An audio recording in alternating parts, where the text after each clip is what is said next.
Magandang hapon, mga idol. Nakarating na tayo, mga idol, sa bahay. Kaya, ang gagawin natin mga idol, yung mga alaga kong mga manok, mga idol, sabi ng anak ko, mga idol, napakain na rin yung manok. So, gagawin natin, mga idol, dami tayong hugasan, mga idol. So, hindi tayo pwede makapaghugas, mga idol, kasi galing tayo sa trabaho. Pagod yung kamay natin, mga idol, kaya mag-init muna tayo ng tubig, mga idol, para magkakape muna tayo, mga idol. So, habang nagkakape tayo, mga idol, nagpapahinga tayo. So, yun ang kailangan natin, mga idol. Kailangan magpahinga talaga muna tayo. Hindi tayo pwede, mga idol, maghawak talaga tayo, mga idol, ng tubig. Kasi pagod yung kamay natin, mga idol. So, magsisindi tayo, mga idol. Sindi tayo ng apoy, mga idol, para init tayo ng tubig. Init tayo ng tubig para makapag-kape muna tayo, mga idol. Medyo pagod yung kamay natin, mga idol. Hindi tayo pwede maghawak ng tubig, mga idol. Gawin natin, pahinga muna tayo. Maya, kung medyo makapagpahinga-pahinga, mga idol, hindi tayo makapaghugas ng pinggan, mga idol. Kasi yung kasama ko sa bahay, mga idol, may trabaho din. Si mga idol sa taas, mga idol. Nag-ano siya, nagtatahi, mga idol.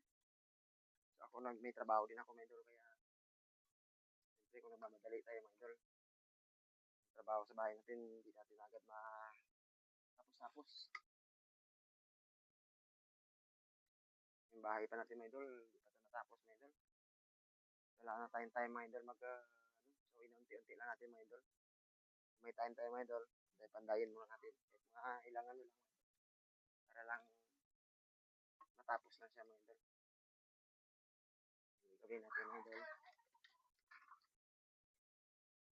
Magtrabaho muna tayo sa ibang, mga idol. Para magkapira tayo, mga idol. Makapag-ano tayong kawayan, mga idol. Tapos patay ng tao, mga idol, para kumuha ng kawayan. Hindi tayo, mga idol, pagod na tayo, galing trabaho. Kaya ko pa, mga idol, mag-ama ng kawayan.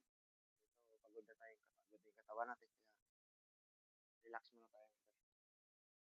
Kuha tayo, mga idol, ng tubig. Para makapagpakulo tayo ng tubig.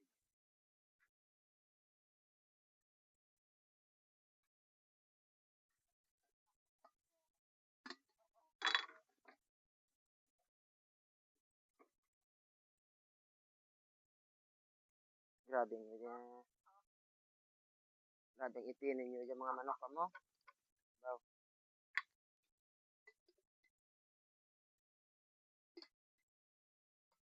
Init tayo tubig nila.